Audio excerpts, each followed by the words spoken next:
Olá, Clara. Olá, Ana, cá estamos de volta. É verdade, neste nosso segundo episódio. Segundo episódio de Clínica da Alma. E neste episódio vamos falar de um tema que me apraz muito. E a mim também, porque já fomos todos, continuamos a ser alguns e há sempre memórias guardadas, não é? Que tema trazemos para hoje? É a nossa criança. A criança que cura a alma. Vamos falar daquela criança que, não se calhar daquela que vive lá fora, mas da que vive cá dentro. Vamos falar das nossas crianças. E começamos a falar por nós. Sim. Começa a Ana.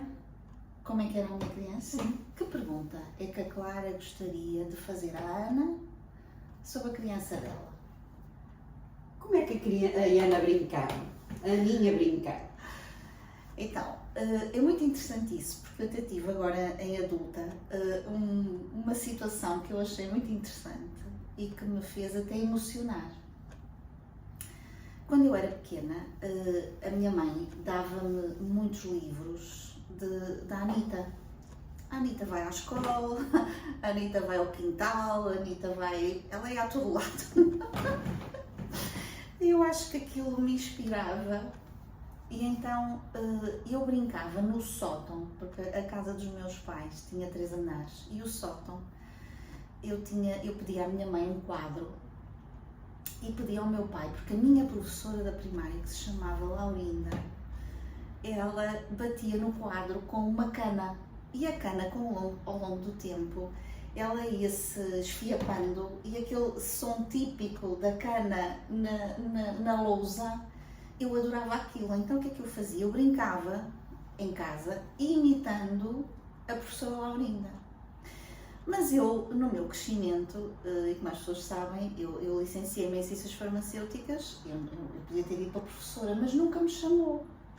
Mas tal o destino vai buscar a informação que nós guardamos de uma forma inconsciente, mas que está lá está a nossa criança, que hoje em dia aquilo que eu mais gosto de fazer realmente é dar aulas.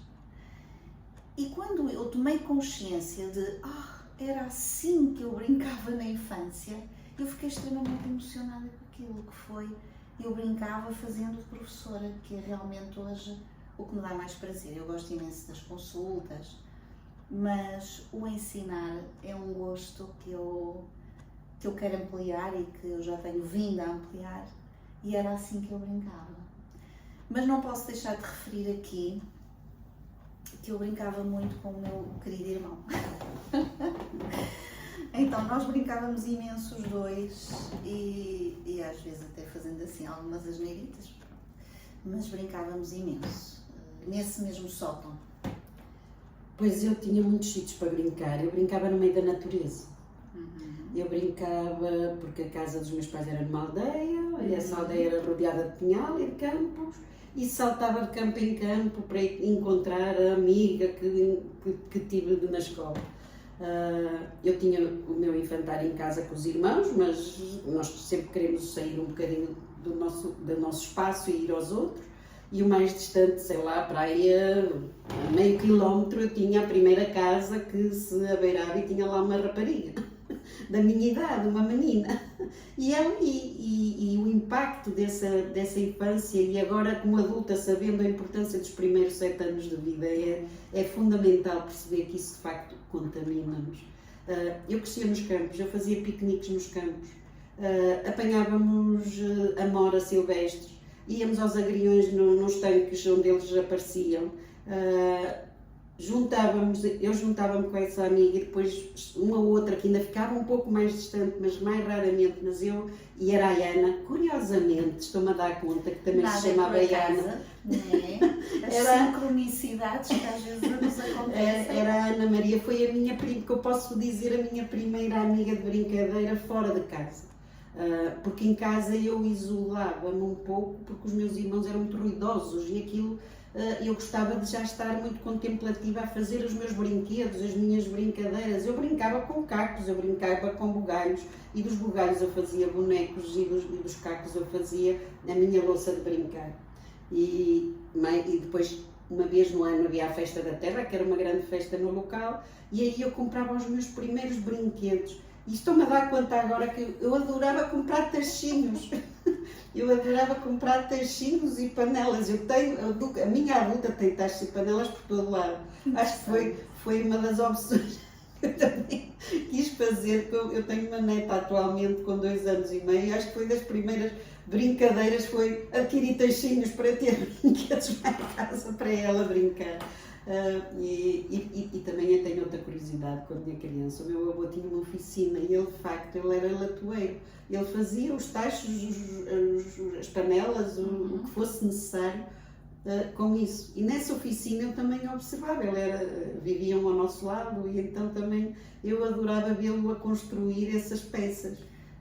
Podemos dizer que eram aqueles famosos tachos grandes de fazer rojão. Fazer os rojões, não é? Que são precisamente esses tachos de latão. Que aqui na nossa Ele fazia cultura, todos os utensílios de cozinha todos. que os vizinhos precisassem naquela época. Não havia supermercados para comprar tais panelas, a não ser na feira, não é? E ele tinha uma oficina que engendrava todos aqueles materiais.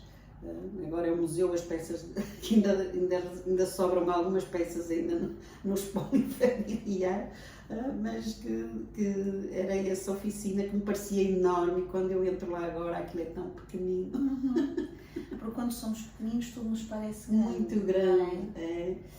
E hoje em dia, na nossa prática clínica, aparecem-nos muitas pessoas onde as suas crianças foram silenciadas, não lhes permitiram a expressão, como está aqui a manifestar, tão interessante, de poderem fazer esse contacto com a natureza, fazerem o que gostavam. Aparecem muitas pessoas assim. Eu acho que a clínica está saturada das crianças que não foram supridas, que tiveram as suas dores, que não foram, os pais não estavam lá quando eles precisavam. E cuidar da nossa criança interna é algo que vem ao consciente de qualquer adulto. Porque é lá que está a raiz de muitos dos nossos processos. Claro. Para o bem e para o mal. Aprendemos coisas boas, mas temos as marcas e os condicionamentos são feitos aí. É como se eles entrassem nos nossos consultórios, não é? Vestidos de adultos, muitas vezes elegantemente vestidos de adultos, mas que pudéssemos ver além desta imagem, que crianças é que veríamos? Temos muita malta. Eu costumo dizer, há muita malta dentro de nós. Nós temos todas as crianças e as que vêm ao consultório vêm pelas feridas, não vêm pelo bem-estar. E é muito agradável no percurso todo a pessoa vir cá dizer que já está bem, porque também temos que ser reconhecidos e validar quem nos validou. E então é assim, eu sempre me apaixonei por este processo de contar histórias, de transformar histórias. Mas a nossa criança, as nossas brincadeiras, como brincávamos, como era possível ou não era possível. Na minha geração não era possível brincar assim tanto, como éramos muitos. Eu já era à quinta e era uma aldeia que tínhamos as portas abertas. Isso acho que é assim, quase impensável para os filhos da atualidade, imaginar que se pode ter as portas abertas de casa em casa, e podemos entrar na casa dos vizinhos e sem bater à porta à procura se está lá alguém. É verdade. Porque as pessoas viviam nos campos, não estavam nas casas, e às vezes íamos lá e para aí não havia telefone. Mas a verdade é que isso também, de alguma forma, teve o seu lado positivo e nos moldou, não é? Para hoje sermos, eu acho, sobretudo, adultos resilientes. Sem dúvida que é isso. E na minha prática, na minha clínica, é aquilo que se observa, é transformar as dores em superações. E temos que olhar a dor, acolher a dor. E não queremos acolher, porque acho que foi-nos induzido a que não se sofre. Tomas uma pílula e ficas bem. E em processo terapêutico nós temos que observar essas olhar para elas e acolhê-las com todo o cuidado e carinho que a pessoa possa ter. E esse processo é muito, muito importante de ser feito. Eu acho que era importante nós falarmos um bocadinho do que é a criança interior, porque as pessoas às vezes falam da criança interior, mas nem sempre têm a noção real do que é a criança interior. Fala-se muito, a tua criança interior, a minha criança interior. O que é isso? O que é a nossa criança interior? Podemos ter vários pontos de vista, mas aquilo que quero falar pela minha experiência e por aquilo que eu também sinto com a minha, e por isso eu digo eu quero acolhê-la muito, porque ela tinha muita sabedoria. A minha criança já vinha com uma sabedoria inata para observar e para ouvir. E acho que foi os sentidos que mais desenvolvi nessa etapa. E isso permite-me também, ao acolher os seres humanos que vêm ao meu espaço para pedir cuidado, é observar como é que é ela criança, e ela pode ter todas as expressões. E são todas diferentes e são todas únicas. E criança interior é aquilo que eu aprendi e observei e retive na minha infância. E esses primeiros 7 anos ficam gravados porque vivemos num estado hipnótico. O nosso cérebro ainda não está em processamento e funcionalidade total, e é por isso que o nosso subcórtex, o nosso subconsciente guarda essa criança que absorveu o mundo à sua volta. E a maior parte delas não é da sua essência. E andamos a achar que somos aquilo, e não somos. E, então podemos dizer que é um conjunto de memórias, vamos dizer assim, que guardamos dessa fase, e que muitas vezes se manifesta hoje, que se pode manifestar por um lado positivo ou por um lado menos positivo, não é?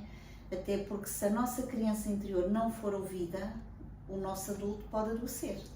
E muito no físico, porque nessa fase as memórias são gravadas no físico. E depois temos hipertensão, e depois temos diabetes, e depois temos todas as doenças crónicas, autoimunes e por aí fora.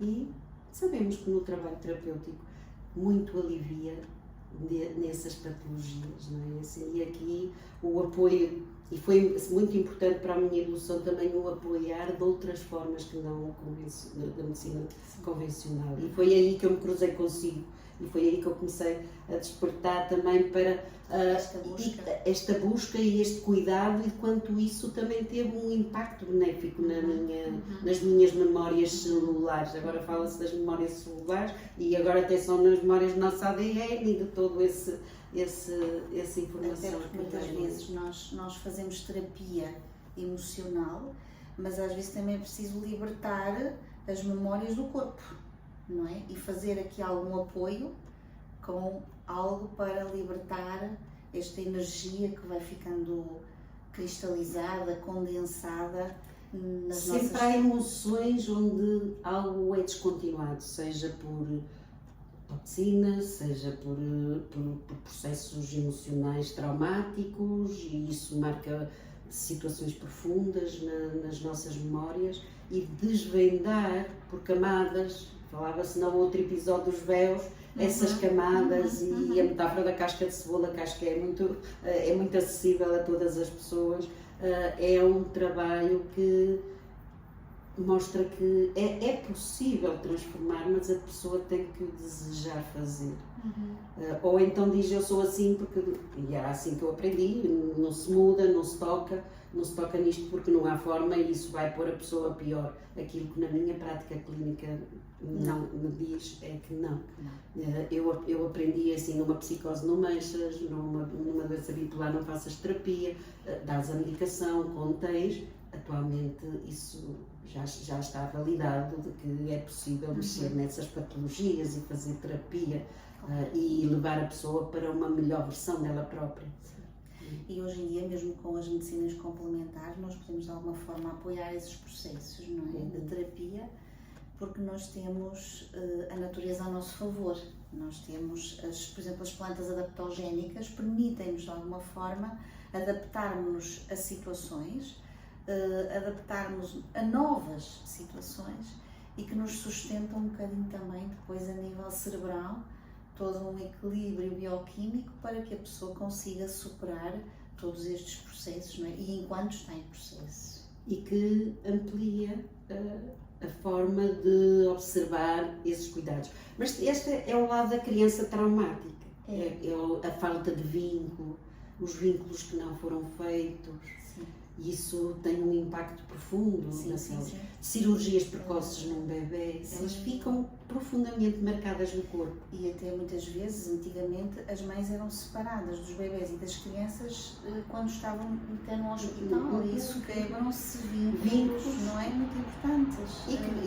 E que assim, através das constelações, consegue aceder a muito dessa informação. E eu posso dar o meu exemplo, nós também vamos misturando sempre os nossos exemplos para que as pessoas percebam que é possível melhorar e que nós também passamos por processos.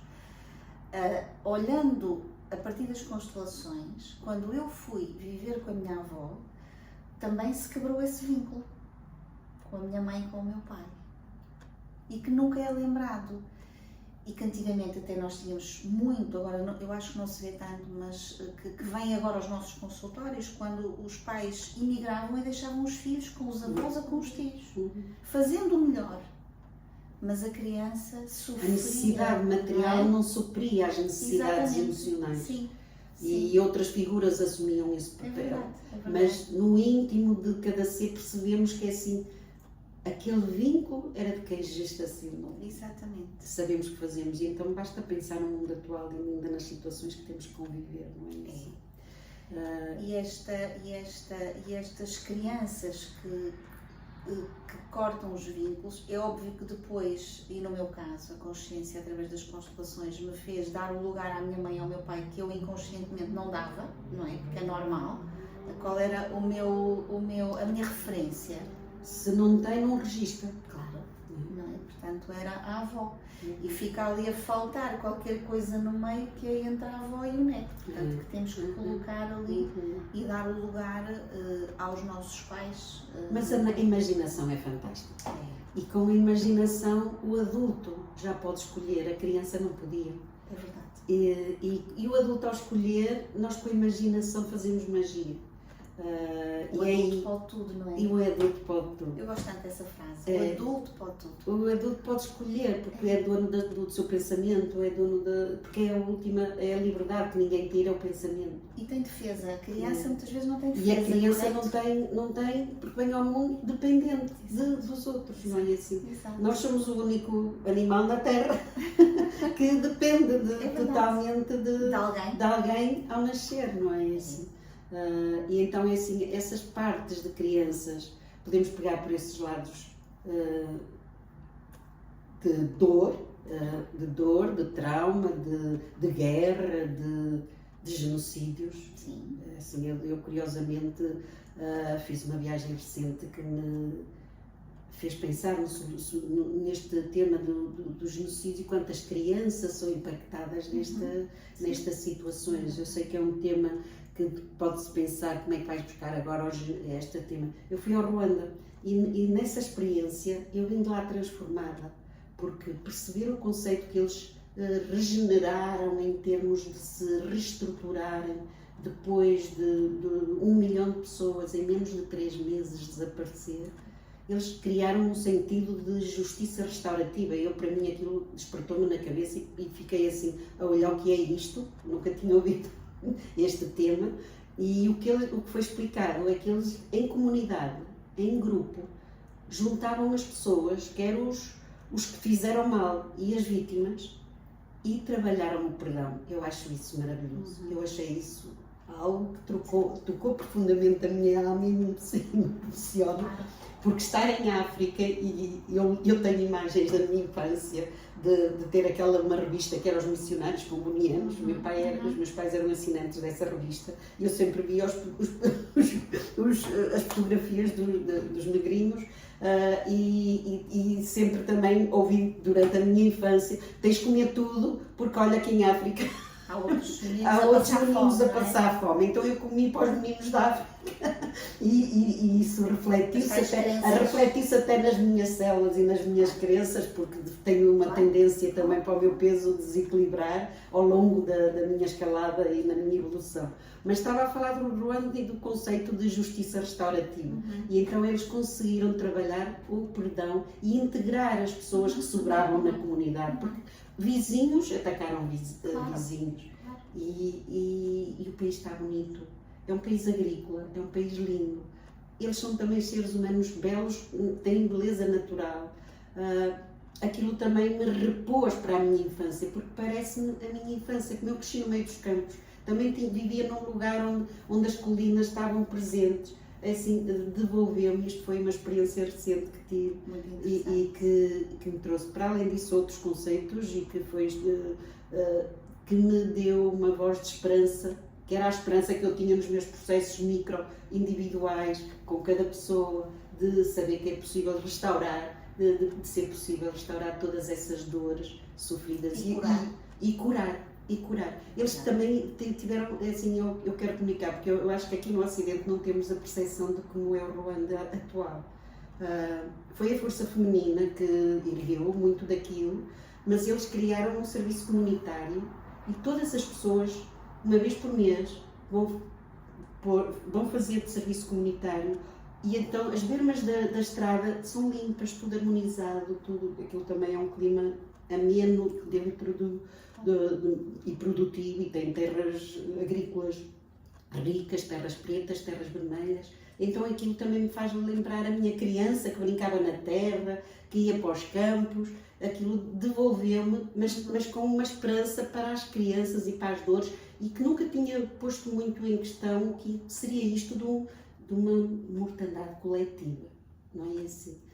Tantas mortes e o trauma que é viver lutos, eu também é um tema que desenvolvo no meu processo de vida, e muito, porque sempre lidei muito próximo de mortes. As mortes parece que estiveram desde a minha infância também.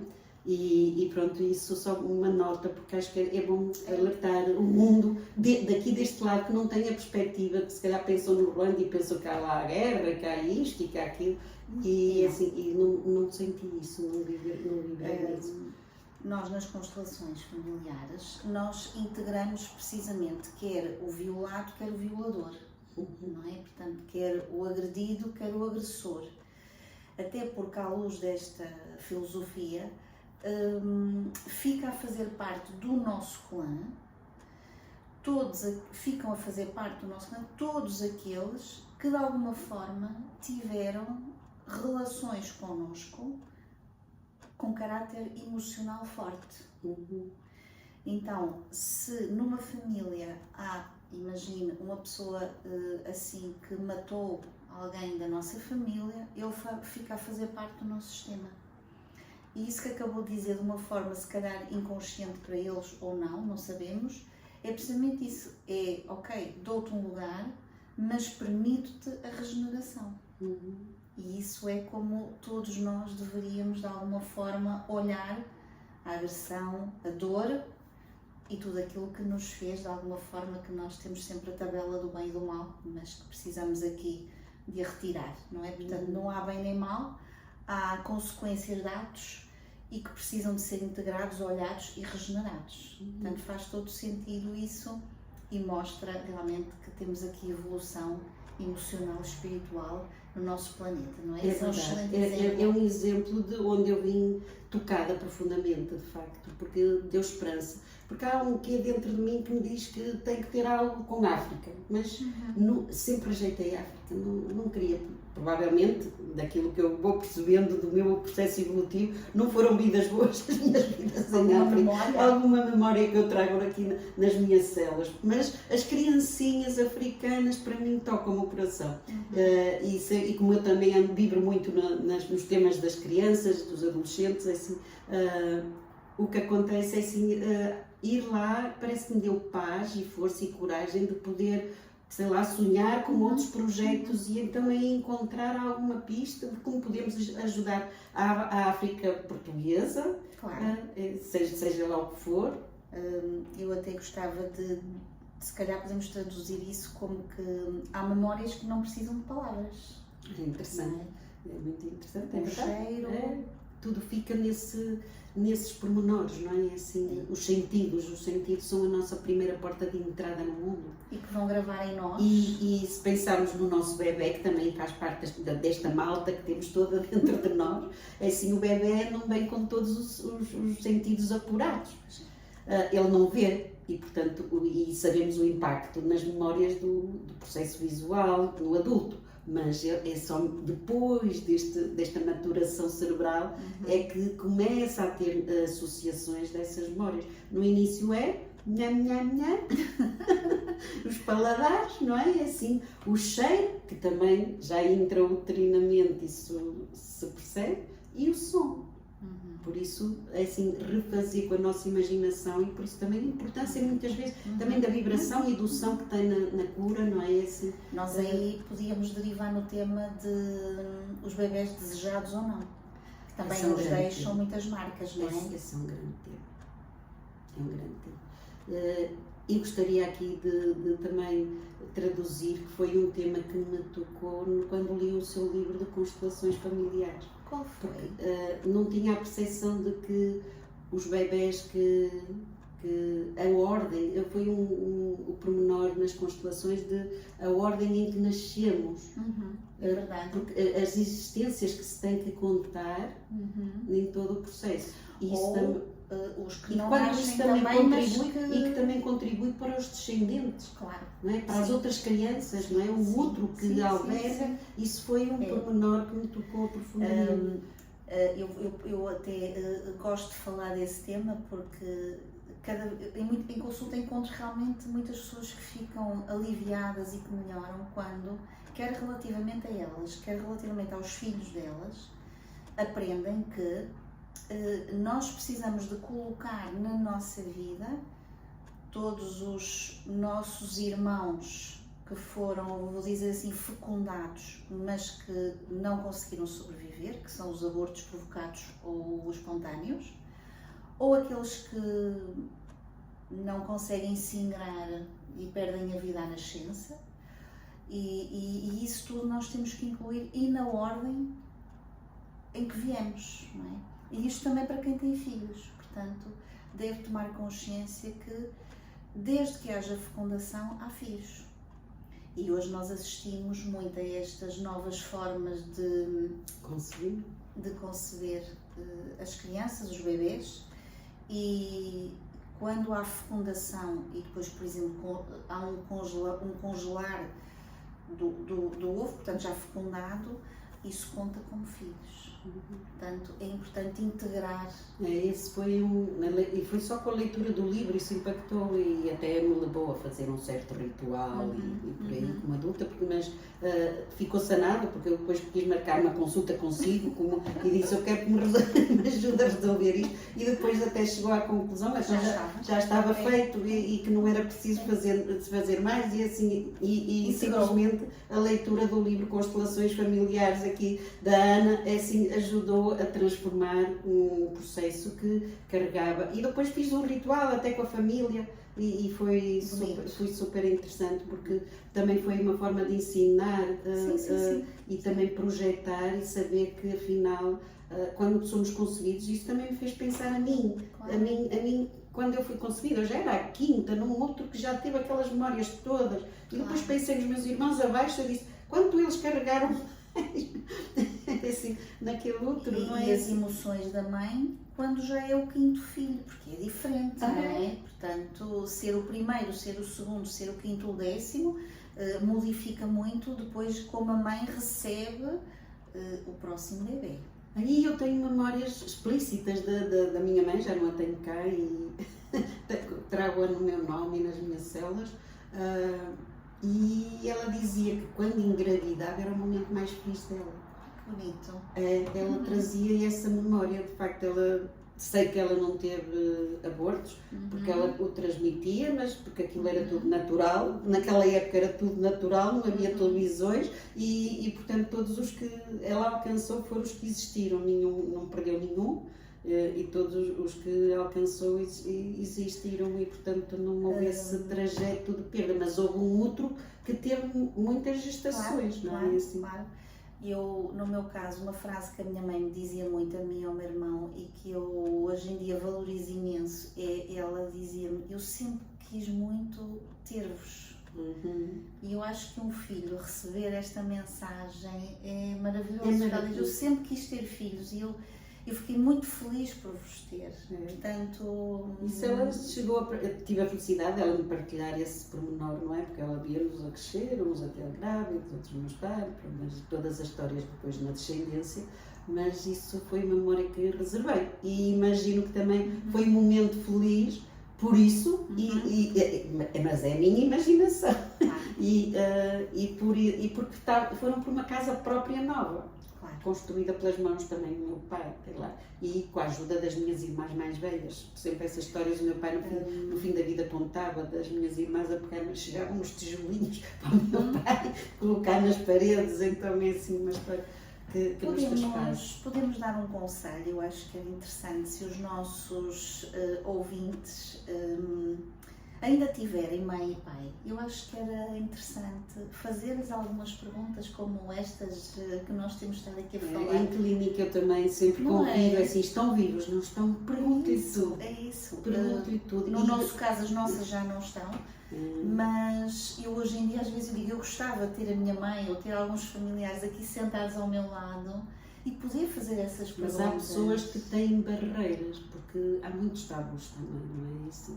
E as histórias que não se contam às vezes são as dores que a descendência traz. Sim, E eu encontro também pessoas que dizem, mas tente, pelo menos fica tente saber, porque as circunstâncias, todas essas modelam esta nossa primeira infância. E explicam muitas coisas. Explicam muitas coisas. Sobretudo isso, explicam muitas coisas. Muitas vezes todos os não ditos que não sabemos da nossa história, não é? Assim, não contar. Que nós chamamos muitas vezes até de segredos. É os segredos. E viver com segredo na vida transforma-se, eu costumo dizer, em pipocas no corpo.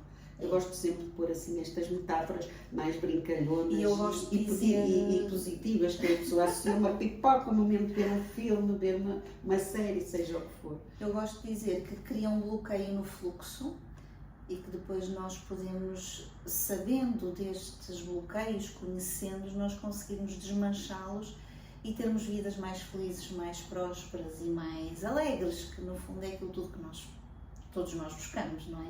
É aquela alegria espontânea, nem sabemos de onde é que ela vem, mas estamos alegres e felizes. Isso. Qual é a sua memória mais feliz da infância? A minha memória é o quintal da minha avó. É o quintal da minha avó, sim. Eu adorava. Eu aprendi a fazer tudo. Eu aprendi a semear batatas, eu aprendi a semear o cebolo, como é que se vai comprar o cebolo.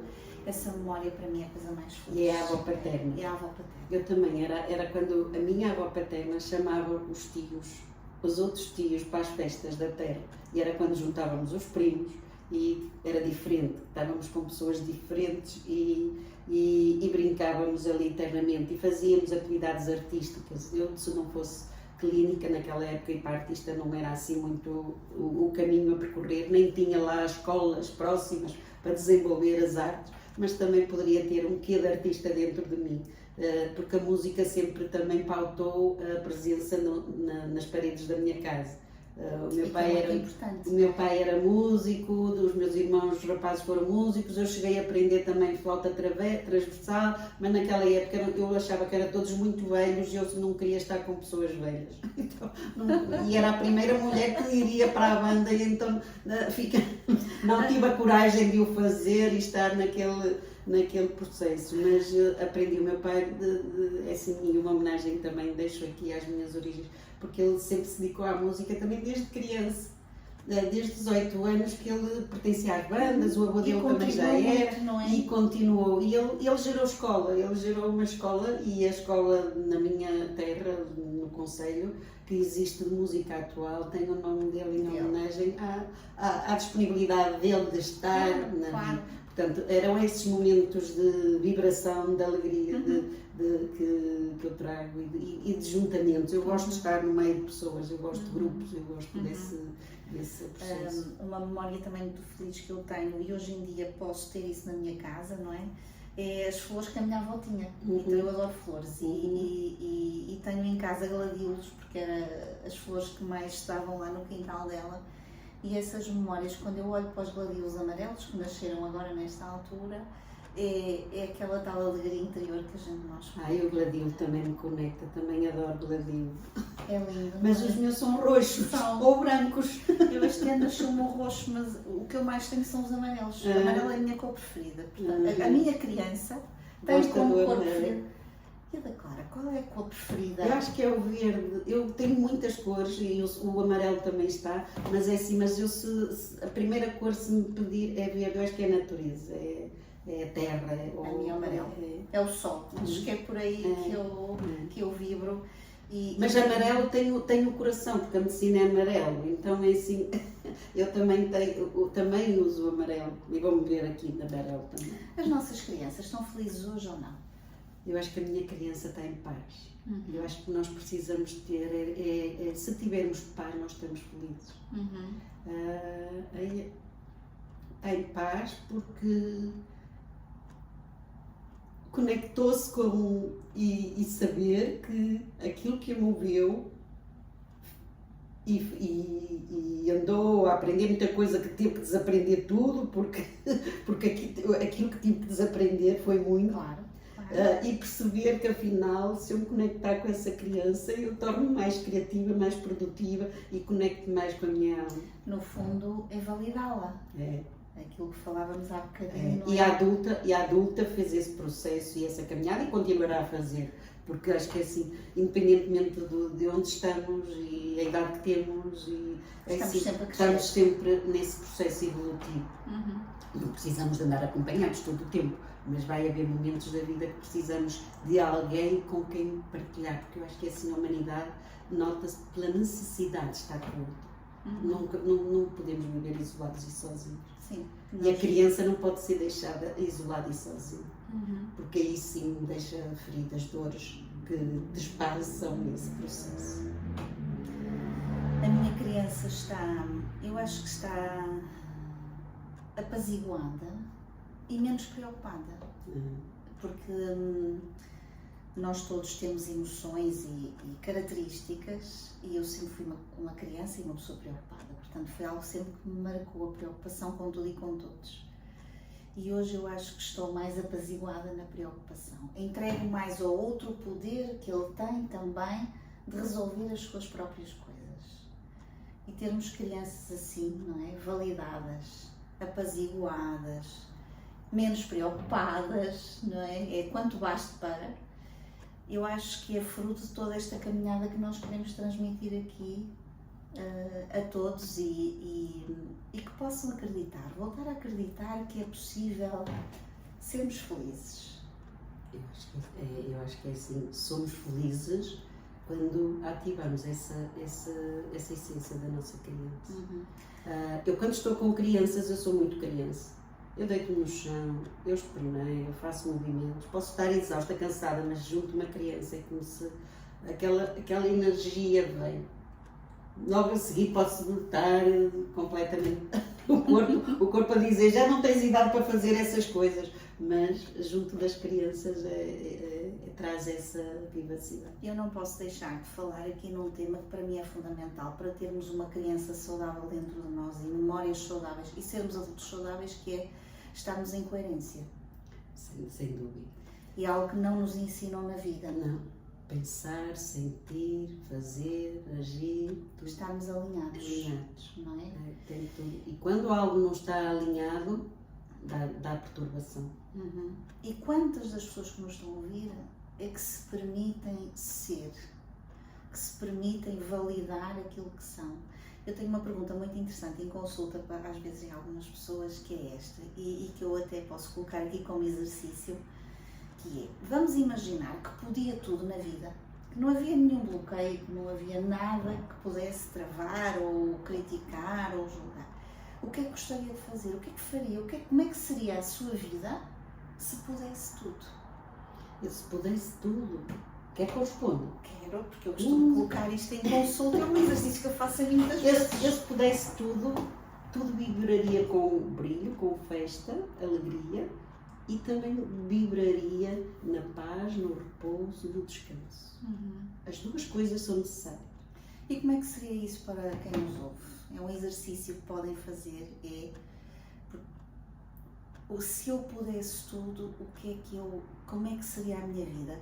E façam esse exercício e percebam que se calhar muitas dessas coisas que nós até no mundo imaginário não achamos que não é possível, mas que às vezes quando fazemos estas pequenas observações até vemos que há muita coisa que nós conseguimos fazer, não é?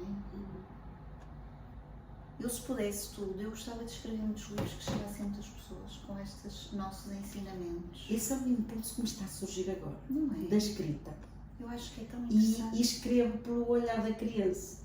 Quando escrevo, tenho que ir buscar de inspiração a essa parte. Porque é essa que me traz o motor, a energia, a coragem de o fazer.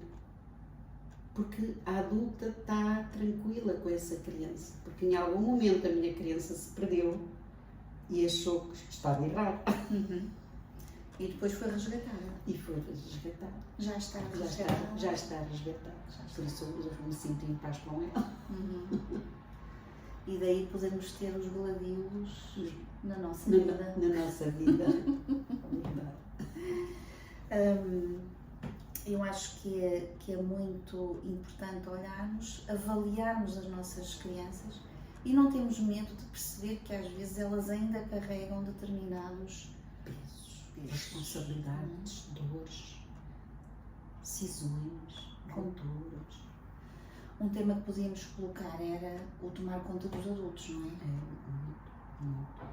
Há muitas crianças a tomar conta dos adultos. Quando têm mães ou pais que não cuidam, passam eles a cuidar dos pais. Mas falta-lhes ferramentas. A questão é que não há nenhum guia onde os pais possam ir consultar quando têm dúvidas, pois não. Mas eu podia escrever sobre isso. Olha que interessante. Não era um guia? Um guia. Onde pudéssemos, de alguma forma, claro, sob a luz e sempre, no meu caso, será das constelações e da biodescodificação, de como fazer em determinadas situações quando há algumas dificuldades que são do dia a dia. A minha solução até agora, mesmo sem guias, porque a minha geração cresceu sempre um pouco sem guias, ou era ao fim da linha de qualquer coisa, e havia manuais novos. E então, assim, eu estava ali naqueles processos de transição, mas isso em várias etapas da minha evolução. E eu acho que, assim, há algo que transforma e cria os guias internos, que é o amor. A presença ou a ausência dele. E, de facto, o amor cura. Mas como é que se pode agora, o passo a passo, para quem precisa de para quem não teve amor, é assim, é importante o próprio processo ser um processo amoroso. Porque é aí que vamos inundar o cérebro com informação nossa. E acolher também a dificuldade. E acolher a dificuldade. Porque muitas vezes, assim, nesses casos em que não recebem esse amor necessário, mínimo, e chamamos amor a muita coisa, é uma palavra um pouco também ampla demais, mas estamos a falar de um amor maior, um amor generoso e natural naquilo que nos distingue e transforma as relações, nós como seres humanos. E se estivermos num momento de presença única, acolhedora, cuidadora, às vezes o silêncio é essa forma de manifestar esse amor, mas um gesto, um toque faz toda a diferença. Porque se pensarmos aquele dedinho, daquela imagem muito famosa, Vaticano, do Da Vinci, não é assim? Quando tocamos a ponta do dedo de alguém, e eu posso tocar aqui, isto imita a informação e a vibração e a frequência. Agora fez-me lembrar um dos filmes que eu vi na infância, que foi o ET. Que eles tocam com a ponta do dedo e acende a luz. E acende a luz. Olha que gira agora este filme da infância, não da juventude. Não é? Eu acho que já ouvi a Clara dizer que não estamos aqui para consertar a criança, estamos aqui para dar a mão. É assim, as crianças precisam que se lhe dê a mão. Também tenho uma experiência de dar a mão. Agora no Ruanda, falei do Ruanda e de facto foi muito transformador, porque eu tive que fazer 2 trekkings para poder conhecer, para ir estar em contacto direto com os gorilas, que é o único lugar no mundo onde eles existem. E nessa experiência nós, para ajudar a população, pagámos a 2 pessoas para nos transportar as mochilas, mas eles transportaram-me a mim. Porque fazer o trekking naquelas montanhas, em terreno alagadiço, porque ainda era tempo de chuvas, os pés enterram naquela lama, caminhos estreitos e desbravar a selva. Então, para cima, essa pessoa que me apoiava a mão, deu-me a mão toda, eu senti-me uma criança. E quando desci, já sentia as dores na veia. Porque ao aproximar-me do terreno, da zona onde eu já tinha casas e habitava, eu doía-me os pés de uma forma extraordinária, dizer, porque me dóis, para subir não te aconteceu nada, mas aquela mão que me amparava dava-me uma segurança e uma firmeza que eu fiz o trekking todo e não ia na melhor forma física, mas para baixo, a mesma pessoa que me apoiou, eu aí já sentia a velhinha que carregava os pesos e quando cheguei vi uma senhora mulher com um grande eucalipto. Os eucaliptos também faziam parte do pinhal onde à volta da minha casa, ela estava a cortar o eucalipto. Na minha infância eu via isso, mas com os homens a fazer isso. Mas ali era uma mulher que estava a fazer. E nos meus pés eu tinha dores profundas que desapareceram, mas que eu percebi que era a conexão dos meus pés com a energia daquela terra onde aconteceu o genocídio. Eu só fui perceber a história do genocídio depois desta experiência. E então, assim, aí é que eu conectei tudo e percebi que poderia ter alguma relação. Então, é assim, no mesmo trekking, eu tive a minha criança e tive uma velha. Uma velha que carregava pesos da vida, que carregava essas histórias. Isso poderíamos abrir outro momento. Acho que estamos a chegar ao fim do nosso tempo. Vamos deixar aqui um desafio para os nossos ouvintes, que é fecharem os olhos, conectarem-se com as vossas crianças dos 5, 6, 7 anos e vejam onde é que estão, com quem estão e como é que está a vossa criança, como é que ela está, como é que ela se sente. E muito terapêutico é dizer a essa criança algo com os olhos de hoje. Com os olhos do adulto, o adulto que tudo pode, que tudo consegue e que está aqui para fazer mais, melhor e diferente. Que mensagem é que poderia deixar então a esta menina ou menino, nesta idade tão importante, que é aqui o fecho de um dos primeiros ciclos de vida, não é? E nós... Utilizem a imaginação. E se estiverem com pouca imaginação, peguem em coisas da vossa criança. Busquem as fotografias, olhem para a fotografia, observem o que está na fotografia. Como é que o adulto olha para essa criança? E que perceba o trajeto que quer essa criança, ou andou calada, não vista, não validada. Valide-a, valorize-a, brinque, volte a brincar.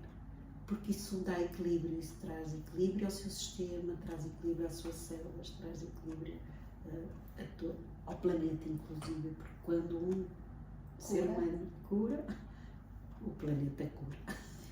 E uma frase terapêutica que posso deixar aqui para dizerem à vossa criança é: hoje eu vejo-te. Hoje eu vejo-te e reconheço-te. Eu também reconheço a doutora Ana, reconheço no meu olhar, na nossa experiência de troca mútua de saberes. Nessa troca ampliamos e queremos abrir a mais pessoas. Obrigada por tudo. Um beijinho. Um abraço, eu sou mais de abraços, a doutora, um beijinho e muita gratidão a quem nos ouve e que se interessa pelas nossas histórias. Eu amo histórias e isto são mais histórias. Histórias misturadas.